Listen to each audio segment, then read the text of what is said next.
pode ser sim. Então, feliz ano novo para você. Né? Estamos começando literalmente com muitas atitudes positivas.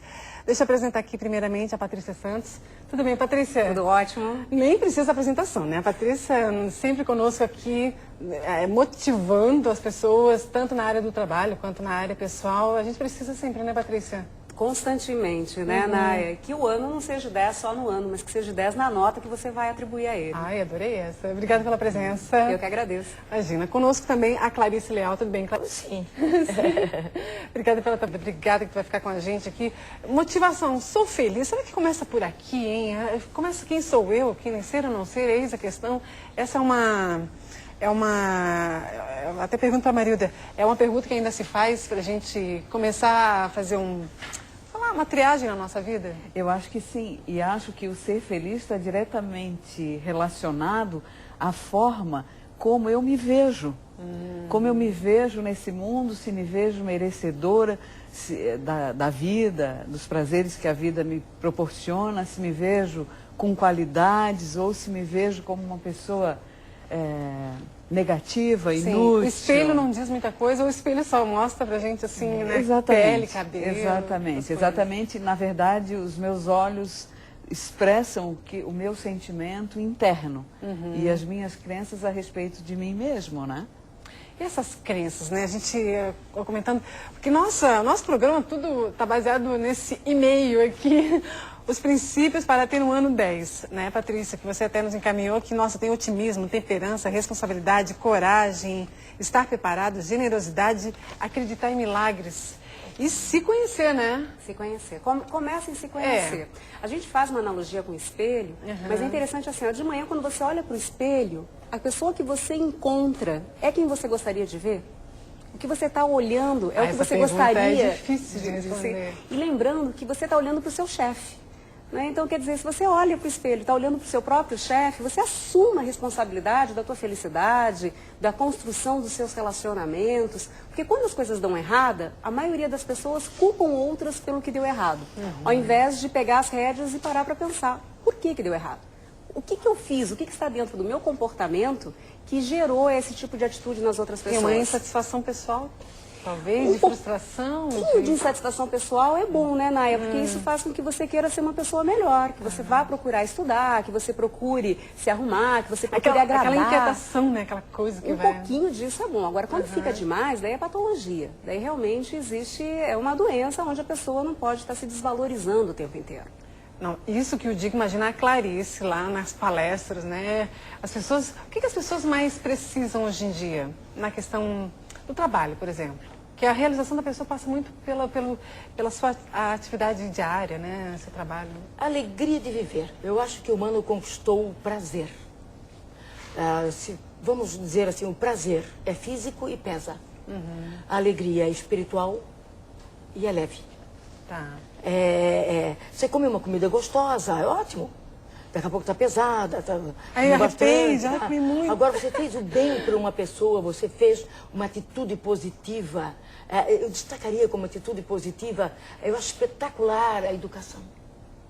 A educação comove. Obrigada, por favor. Não, mas dá licença. A forma em que você acolhe aquele ser humano, independentemente de ele ser isso ou ser aquilo, aquele pedinte na rua, o respeito que você tem por ele, essa educação assim que... Respeito, né? Aquela dignidade que você trata o outro, isso comove. Para mim, das primeiras atitudes é a educação. É esse respeito com a outra pessoa. Não um respeito que deixa distante. Não. Nos tempos atrás, por exemplo... Hierárquico, uma coisa assim. E dizia o homem, eu respeito muito a minha mulher, então não faço nada com ela.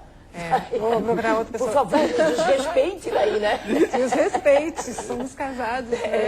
Não é nesse sentido, sim. Essa coisa mais íntima, assim, de um querer bem universal. Agora, esse querer bem universal é a nossa psicóloga, né? Marilda, porque tem que querer. Essa palavrinha, por exemplo, eu quero melhorar, né? Quando a insatisfação que a gente comentou aqui. Mas eu quero melhorar, eu quero.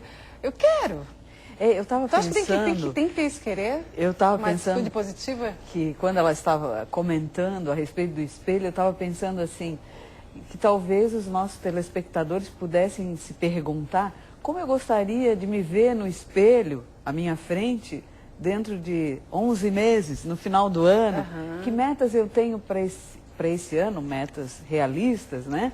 Que atitudes eu posso tomar para alcançar aqueles objetivos e para me ver melhor, para gostar mais de mim, para fazer coisas positivas para a minha vida. Isso não só fisicamente, né? Exatamente, exatamente. Principalmente, né? Porque o físico é temporário. Sim. Lógico que ele é importante, mas o nosso alicerce é interno. Então, acho que tem aquela questão, né, que muita gente entra numa depressão profunda, numa melancolia, numa tristeza, até pelo medo de enfrentar essas situações, que toda mudança gera um medo, né? Sem dúvida, a mudança gera um medo, mas o que eu acho importante destacar, quando a Clarice estava falando da atitude positiva em relação às pessoas, eu, dentro da minha área, destacaria também a atitude positiva em relação a si mesmo, que está intimamente relacionada com o que você acabou de falar, que seria a depressão.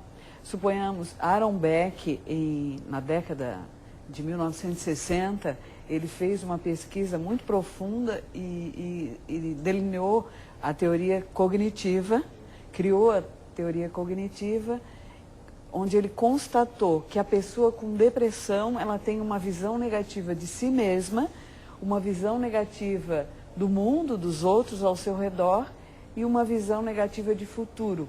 Ou seja, ela não tem esperança. Não tem esperança, perspectiva nenhuma. Então, a atitude positiva no dia a dia é fundamental para que a gente evite entrar em depressão e também para que a gente possa melhorar o nosso humor e não cair em depressão.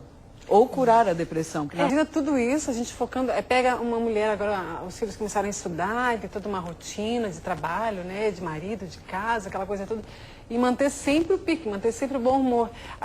Nas palestras, assim, elas abordam muito, principalmente as mulheres, essa sobrecarga, Clarice, de estar sempre bem, né, disposta, feliz, otimista, sendo que a carga para a mulher às vezes é pesada.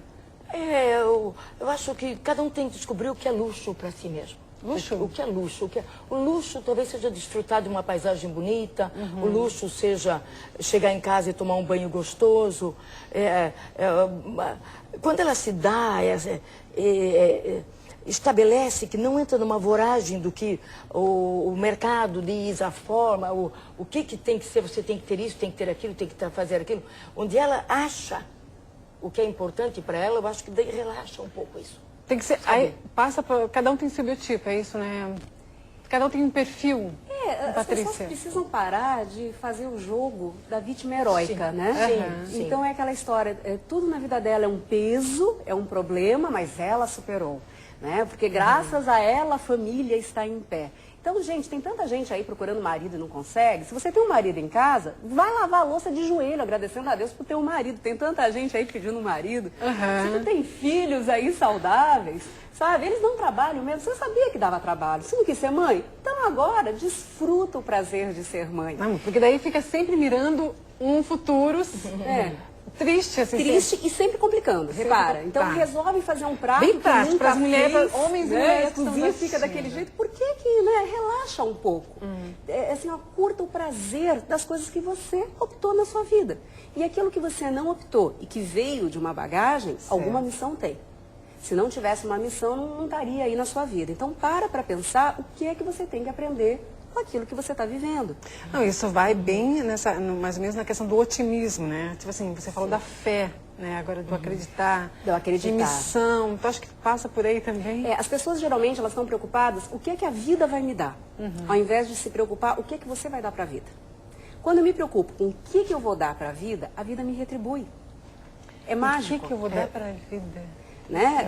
O que eu vou ser na vida das pessoas que vão ter a bênção de cruzar o meu caminho? Que eu vou somar, né? Você já reparou que tem muita gente que quando encontra outra, ao invés de falar coisas agradáveis, fala exatamente aquilo que vai proporcionar um desconforto no outro? Mas por quê? Qual é a intenção dela? Olha, por ignorância. Né? Porque se você parar para pensar que as pessoas vão gostar mais de você, se você fizer elas rir, se você fizer elas se sentirem forte, Enaltecendo. Enaltecendo o que as pessoas têm de bom, elas com certeza você vai extrair o supra-sumo do melhor daquela pessoa. Agora, se o tempo inteiro você provoca, e a gente sabe quando a gente está provocando, com assuntos que a pessoa não gosta, que é desagradável, que faz a pessoa se sentir mal, é óbvio que você vai estar destruindo os seus relacionamentos e não construindo relacionamentos. E aí os milagres não acontecem. Agora, esses milagres, esses milagres